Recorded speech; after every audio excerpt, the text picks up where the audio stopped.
por momentos difíceis, Senhor. Que cada pensamento chegue até lá, seja fortalecido o teu amor, para que possa reinar a paz, Senhor. Envolva com essa paz o nosso estado, o nosso bairro, o nosso país, o mundo todo, Mestre. Que a tua luz se faça presente, que as nossas atitudes, Senhor, se fortaleçam no amor e nos ajude, como sempre ajudou, Senhor, no nosso dia a dia. Por isso, Mestre Jesus, o que eu digo, que foi sábia a nossa decisão de vir aqui na tua casa, para receber esse Pai. Fica conosco, agora e para todo sempre. Graças a Deus. Graças a Deus. Vou dar uma palavra ao nosso irmão agora, Jorge, para a vontade aí.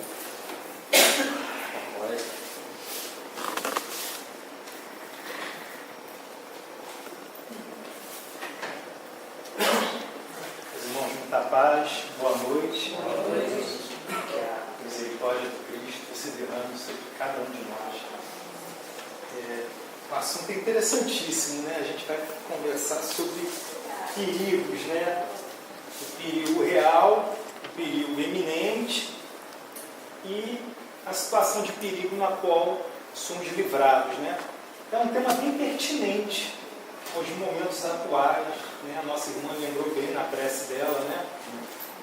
Ontem tivemos uma reunião no grupo Espírita Moral Próximo, que fica ali no pé do morro do Juramento, né? Ali na comunidade do Juramento. Seria uma reunião de 20 às 21h30, com os mesmos moldes que essa daqui, e a reunião foi cancelada, né? E esse cancelamento às vezes gera uma certa discussão, né? Mas se você vai para um trabalho do bem, se você vai para um ambiente em que você tem toda a assessoria do plano espiritual, por que não insistir em manter a reunião? É sobre esse assunto, né? Em torno desses assuntos que a gente vai justamente conversar no dia de hoje. E aí, ao final da reunião, a gente espera ter um material para poder avaliar se a decisão que o dirigente tomou em cancelar a reunião, nas circunstâncias que a comunidade está passando, se foi uma decisão acertada, se valeria a pena insistir. Outro assunto interessante também, né? Esse slide não é dos melhores que foram elaborados, não. Eu já fiz slides melhores organizados, vocês vão perceber. Mas, assim, estão assuntos vários assuntos que a gente vai tratar que eles estão, assim, pipocados nos slides, né? Outra coisa interessante também, uma vez na minha casa, eu recebi a visita de irmãos testemunhas de Jeová. Eu acho que todos nós aqui já fomos visitados por eles, né? E na ocasião que o irmão foi, né, eu atendi, né, eu gosto de conversar. Eu gosto de entender o ponto de vista que eles têm, né, que eles trazem, né? E particularmente eu também gosto daquelas revistinhas, né? E eu me apresentei, eu disse, olha, ele perguntou se já tinha uma religião, eu falei, olha, eu sou espírita, mas espírita candomblessista? Não, eu sou espírita, né? As pessoas me conhecem como kardecista. E aí conversou. E ele me mostrou uma Bíblia, isso é muito interessante, uma Bíblia, né? Um Novo Testamento, em que estava ali explícito a palavra espiritismo e a condenação, né, das práticas espíritas. Estava escrito lá na Bíblia dele. Eu falei, gente, eu quase peguei a Bíblia dele para mim, para servir como material de estudo, né? Eu achei muito interessante. Outra coisa que eu achei interessante também, que ele falou o seguinte, olha, eu não sei se você sabe, mas você sabia que Kardec foi um suicida? O codificador da doutrina espírita cometeu suicídio? Olha que eu já tinha ouvido essa argumentação até no ambiente de casa espírita, há muitos anos. E eu pude ouvir novamente desse irmão testemunho de Jeová. Eu achei, mas foi por quê? Não, porque ele era acometido por grave doença e trabalhava dia e noite, além da sua capacidade e esforço físico. Aí a outra pergunta que fica ao final da reunião, né? Foi suicídio? Não foi? Então, essas situações, né, a gente vai tentar, né, jogar aí para a nossa discussão, né? Então, nossos itens, né, são itens gigantescos. Eu acho que por isso que eu não tive a sabedoria de arrumar os slides, porque o item é tão curtinho. E aí, quando é muito curto, aí você acaba,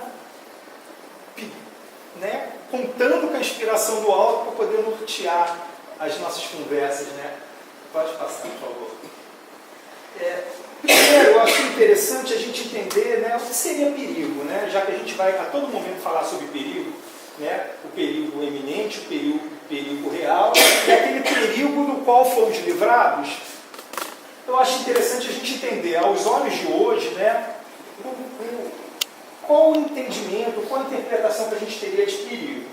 Outra coisa também muito interessante, que nos dias de hoje a palavra perigo, né, o termo perigo, ele vem associado a um outro termo. Eu diria que um não existe sem o outro, que é o termo perigo e o termo risco, né?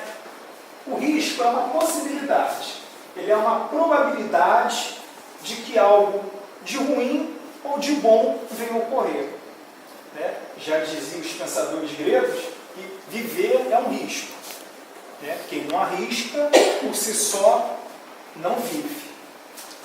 Né? Então, o risco é a ideia de possibilidade, a ideia de probabilidade de que uma coisa pode ocorrer. O risco é uma ideia de chance, de expectativa. Né? O perigo ele já está associado à condição em que o risco, ou positivo ou negativo, no caso, perigo é um risco negativo, né? Que um risco negativo possa ocorrer. O que seria um risco negativo para cada um de nós? Qual o bem mais precioso que temos enquanto encarnados? É a vida, né? Então, um atentado à vida é o maior risco que podemos correr aqui enquanto encarnados. Outros riscos que a gente está sujeito seriam os riscos de lesão, seriam os riscos de doença, sendo que o mais grave seria o risco que nos levasse dessa existência. Né? Então, perigos são as condições favoráveis de causar e contribuir para que o risco, no caso aí, o evento negativo, que ele venha a ocorrer. O risco a gente não pode medir e a gente não consegue eliminar. O risco é a possibilidade. Né? E a gente vai poder ver isso daqui a mais uns 2 ou 3 slides. O risco é o fato que pode ocorrer. Né? Isso aí é algo irreversível, a gente não pode mudar. O que a gente pode mudar, e aí a gente vai se lembrar lá do Grupo Espírita Amor ao Próximo, o que a gente pode minorar, né, mitigar, diminuir, prevenir, é justamente o perigo. Então, quando o presidente do Grupo Espírita Amor ao Próximo, ele tomou a decisão de, olha, vamos cancelar a reunião por conta do ambiente externo, na iminência de um tiroteio a qualquer momento, de uma invasão de uma gangue rival, né, a interferência da polícia, enfim. Diante da iminência de um fato real, dessa situação de perigo ocorrer, e é um perigo que poderia nos levar a uma bala perdida, a uma lesão permanente, né, ou poderia nos conduzir ao desencarne. Então, diante desse risco, seria um risco de morte, ou de doença, de dor, de sofrimento, ele resolveu, né, mitigar o perigo, né, preventivamente, cancelando no dia de quinta-feira a reunião. A discussão que fica é, poxa, sob o amparo da espiritualidade, ele poderia ter insistido na reunião? Esse é um pensamento que permeia a nossa cabeça. Né?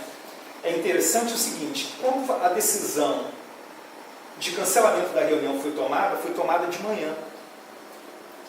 E a partir das 18 horas da quinta-feira de ontem, os tiroteios recomeçaram. O risco é o evento, né? Ele está lá, ele pode acontecer a qualquer momento, né? Pode acontecer, pode não acontecer, é uma possibilidade, né? E aí, a definição, que a gente pode trabalhar os perigos, que a gente pode estudar, que a gente pode mensurar e que a gente pode corrigir, né? Então, por exemplo, a pessoa idosa, né? Já com as suas doenças do esqueleto, da estrutura óssea, né, que são normais da idade, osteoporose e outras mais, né? Quando ela vai tomar um banho, qual é o risco que pode ocorrer? Né? Um risco de queda, é um risco real. E o que a gente faz para poder mitigar esse risco? Né? Em alguns banheiros eu já vejo aquelas barrinhas colocadas, né, para que a pessoa, enquanto se banha, ela vai lá, segura, ou coloca aquela cadeirinha de banho, né, em que a pessoa fica sentadinha, toma o seu banho de aceito. Enfim, pode passar, por favor. E aqui tem um exemplo, né, desses que a gente já comentou, a situação de dirigir, né? Você vai dirigir, né? Eu dirigindo da minha casa para cá, né? O ato de dirigir, qual é o risco que pode ocorrer ali? Qual a possibilidade de evento que pode ocorrer? É um acidente de trânsito, né? Fatal, com vítimas ou não, vítimas terceiros, ou vítima o próprio motorista. Enfim, o que a gente pode... quais são os perigos que estão envolvidos aí? Né? A pessoa não sabe dirigir, é extremamente perigoso. Ela vai conduzir um veículo, ela não sabe dirigir, ela não tem habilitação, ela está embriagada, ela não respeita as leis, né? O veículo está em péssimo estado de conservação. Essas são as situações, né, de perigo. Pode passar. E aí, o jacaré de borracha, né? Está lá a criancinha lá, né? Mas supondo que seja, né? Supondo que fosse um crocodilo de verdade, né? O risco ali é a criança perder a vida, né? Evidentemente, né? E o perigo, né? A situação de perigo que levaria a esse risco fatal é a criança estar num lugar em que ela não deveria estar, não é verdade? Não é para a criança estar numa jaula com crocodilos e jacarés e feras selvagens. Tem um exemplo na igreja, foi uma visita do que a criança estava com o pai no zoológico lá e o criança meteu a mão e o Ali, o risco foi a lesão na mão da criança, né? Ela poderia ter perdido a vida também, e o perigo, ela está muito próxima à jaula, né? Poderia ter sido feito afastar a criança da proximidade da jaula, né? Ou o pai ali está vigiando atentamente a criança, né? Zoológico é um ótimo lazer, mas tem os seus riscos, né? E tem seus perigos evidentes. Por favor. Bem, por isso que eu falei que os slides estão embaralhados, né? Mas a gente espera ao final resumir isso tudo, né? A gente falou de riscos, a gente falou de perigos, né? É o que fala a nossa lição de hoje, né? E aí a gente precisa entender o seguinte: das situações de perigo em que a gente está sujeito, né? E aí a gente vai entender a razão desse slide, né? A pergunta é: por que vivemos sujeitos às situações de perigo? Né? Então, por exemplo, a minha mãe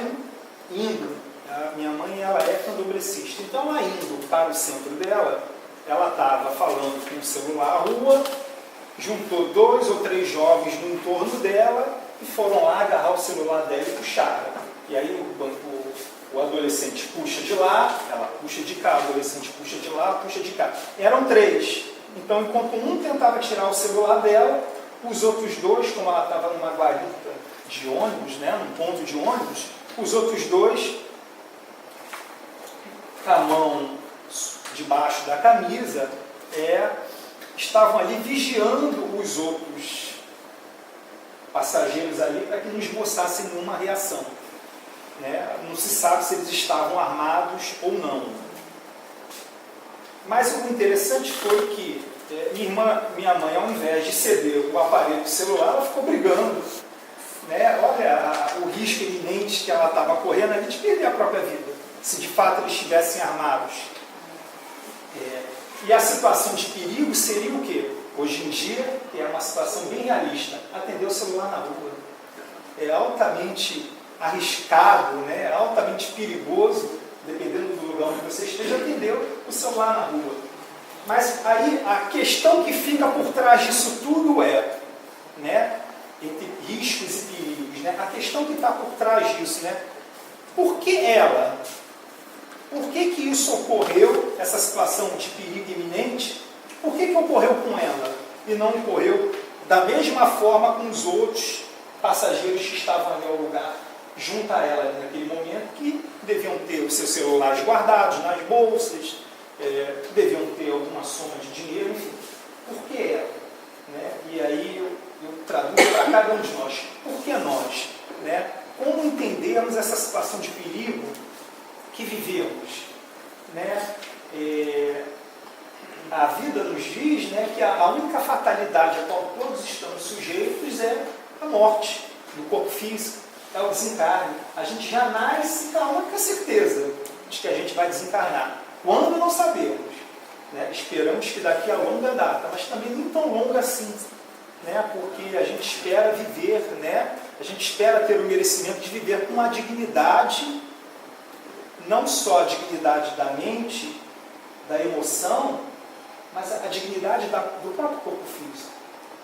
Né? Então a gente quer viver muito, a gente gosta de viver, né? Mas se a gente puder aliar esse viver com a saúde do corpo, do coração e da alma, seria ótimo. Né? Para isso a gente precisa fazer a nossa parte. Né? Para isso a gente precisa trabalhar, né? Como foi a lição de hoje. Mas por que nós? Porque a todo momento vivemos imersos a tantas situações de perigo. Né? Para entender isso, a gente precisa entender um pouco da justiça divina. Né? Como funciona? Por que eu e não o outro? Por que os meus e não dos outros? Né? O porquê? Esses porquês, só a doutrina dos Espíritos é capaz de nos trazer. Né? Ontem eu vi no jornal, né? Os telejornais são fantásticos. Né? Se você ler e se permitir se envolver daquilo, você acaba de ver o telejornal altamente triste, sensibilizado com o que está ocorrendo no momento. Então eu vi que em uma determinada localidade, uma bala passou pelo telhado e acertou um garotinho de 2 ou 3 anos de idade. Né? Por que ele? Né? Os porquês. Né? As religiões elas tentam explicar, mas eu não posso dizer por todas, porque eu não conheço todas, mas a doutrina dos Espíritos, até o presente momento, é a única que me dá uma explicação muito confortável ao meu coração. Ela me dá um esclarecimento muito pacífico, né? Muito convincente. Então a gente vai ver que nessas explicações a respeito da justiça divina, porque a justiça divina há em todas as ocasiões, em todas as circunstâncias, né? Isso aí é atributo da divindade, está lá no início do Livro dos Espíritos, na parte primeira, de Deus, da divindade, dos seus atributos. A gente vê lá que Deus é soberanamente justo e bom. Mas como entender a bondade e a justiça de Deus num evento como esse? Uma bala veio do telhado, a criança estava em casa, teoricamente protegida, teoricamente livre dessa zona de perigo, e a bala foi lá e acertou a criança. Então a gente vai ver que existem algumas explicações e entendimentos. Né? E um dos entendimentos muito falados na doutrina espírita é a lei de ação e reação. Já ouviram falar? Tem um livro fantástico do espírito André Luiz, né, intitulado Ação e Reação. E a gente vai ver que esse conceito de ação e reação ele vem lá da física, num primeiro momento em que, quando empregado na doutrina espírita, ele tem determinadas peculiaridades. Então a gente vai ver que esse inglês aí, o Sir Isaac Newton, em 1687, quer dizer, bem antes do surgimento da doutrina, né? A doutrina surgiu em 1857. Ele já enunciava em suas 3 leis, né, num livro extraordinário, Princípios Matemáticos da Filosofia Natural. Ele enuncia as 3 leis que regem, né, a energia, elementos como força, como massa. E a gente vai ver o seguinte, né, Newton, justamente por seu antecessor, Aristóteles, lá 1000 anos antes de Jesus, e bem posteriormente, mais 1000 anos depois, Albert Einstein, né, são os 3 grandes cientistas que efetivamente formularam opiniões esclarecedoras, né, fundamentaram uma base de conhecimentos sólidas no entendimento do mundo material que nos rodeia. Então a gente vai ver que esse camarada aí, ele derrubou teorias que estavam vigendo, né, há mais de 2.500 anos, por exemplo. Né? E ele veio e lançou a obra dele, claro, ele teve antecessores, no qual ele apoiou o conhecimento, e as pessoas que vieram após dele pegaram o conhecimento dele e melhoraram, aperfeiçoaram. Então a gente vai ver a terceira lei, né, de Newton, né, que é a toda ação há sempre oposta uma reação igual. Né? E isso está presente no nosso dia a dia. Então, por exemplo, quando eu dou um soco na parede, ou seja, eu aplico uma força em relação à parede, a parede aplica a mesma força em mim. É por isso que quando eu dou um soco, a minha mão fica doendo, porque a parede também me soca. Então, quanto mais força eu socar a parede, com mais força a parede vai reagir e eu vou sentir isso através das minhas dores na mão, no pulso. Então, de tal maneira, quando eu empurro uma mesa, quando eu empurro um móvel, né, ao mesmo tempo que eu empurro, ele me empurra. Né? O esforço, e isso eu entendo de qual forma, o esforço que eu faço para poder empurrar esse móvel, para fazer com que ele saia desse estado que é de repouso, parado, para que ele passe a se movimentar. Então essa força de ação e reação, ela está presente em todos os fenômenos que regem, né, o nosso dia a dia material. A gente não percebe esses fenômenos, porque eles são muito automáticos, né? Em nenhum momento a gente para perceber, mas eles ocorrem automaticamente. E aí veio, né, a gente viu ali o ano, né, 1687, e a gente vai ver agora, com o surgimento da doutrina espírita, Kardec percebeu que havia uma relação de causa e efeito para tudo que nos acontecia ao longo da nossa vida enquanto espíritos, encarnados ou desencarnados. As nossas alegrias, os nossos sofrimentos, havia uma relação causal em tudo isso. E, como já existia uma lei antes, calma aí, a ideia é muito similar, mas eu vou mudar o nome. Ao invés de ação e reação, eu vou colocar um outro nome. Eu vou colocar um nome de causa e efeito. E elas se comportam aparentemente semelhantes, mas em ambientes diferentes. Né? Eu vou destacar ali o seguinte, a lei da ação e reação é uma lei física, né? Isaac Newton, a matéria. E a gente vai ver o seguinte, a lei de causa e efeito, ela é uma lei moral. É uma lei para os espíritos, né? Para os seres inteligentes da criação, que somos cada um de nós, encarnados ou desencarnados. Ou seja, o que Kardec trouxe, né, ou melhor, o que os espíritos trouxeram através de Kardec foi extraordinário. Por quê? Com a doutrina dos espíritos, a gente veio a descobrir o seguinte, não são só os corpos materiais, e isso inclui o nosso corpo físico, que também é matéria, não são só os corpos materiais que estão sujeitos às leis da matéria. Existem leis que regem o ser inteligente. Existem as leis morais, que é a terceira parte do Livro dos Espíritos. Né? Kardec, didaticamente, né, ele pegou as leis morais e dividiu ela em 10 partes. Isso lembra muito os 10 mandamentos. Né? Kardec pegou aquela ideia, aplicou e desenvolveu no Livro dos Espíritos em forma de 10 leis morais. São leis que regem a cada um de nós, os seres inteligentes da criação. Né? Outra coisa interessante, e isso eu acho fantástico, é aquele item ali, ó, que é a dependência do tempo. O que é a dependência do tempo? Quando eu soco a parede ela não para dizer, olha, amanhã você vai sentir a reação de você estar me batendo. Não, a reação é na hora. Se eu socar a parede, imediatamente eu vou sentir o murro da parede na minha mão, que a minha mão vai doer, eu vou sentir esse impacto. Isso é na hora. Já as leis morais é completamente diferente. Né? Quando falamos na lei de causa e efeito, o efeito não é imediato. O efeito das causas não é imediato e a gente vai entender o porquê. Né? Então, se eu esbofetar alguém, a vida não vai me esbofetear no mesmo momento.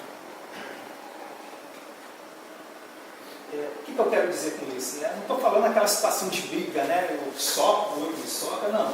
Eu estou falando os grandes efeitos, as grandes ações, né? Que implicam em grandes transformações na nossa vida. Então, por exemplo, a mãe gestante que decide interromper a gestação e aborta. É um crime, é um atentado às leis morais, às leis divinas. Você está privando um espírito de reencarnar. Isso vai ter consequências. Essa ação, ela vai ter um efeito. Só que esse efeito não é imediato. A mãe abortou, ela não vai ser abortada, até porque ela não está dentro do ventre. Só que o efeito, ele vai vir ao longo das outras experiências que aquele espírito, que hoje é a mãe, ela vai ter no futuro. Então, a lei, a gente vê o seguinte, que enquanto a lei de ação e reação da matéria ela é imediata, a lei de causa e efeito ela é variável. Né? Ela pode ocorrer agora, pode ocorrer amanhã, depois da manhã, no plano espiritual, na outra vida, daqui a 1000 anos, ela é variável. A pergunta que fica por que uma causa, né?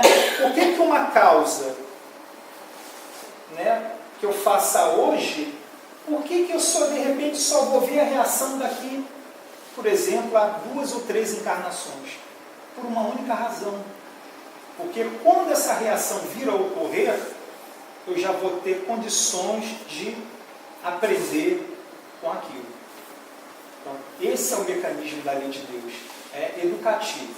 Né? Essa é a pedagogia divina, sobretudo. Ela é educativa.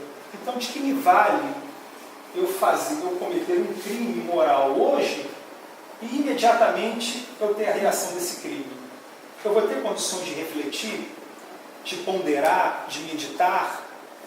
Dificilmente.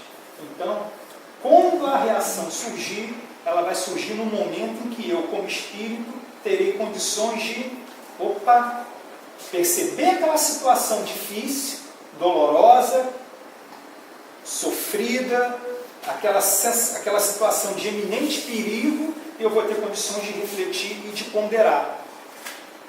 Então, a reação vem no momento em que a gente está pronto para captar o ensinamento, pronto para captar a lição. Ela não é espontânea, ela não é imediata.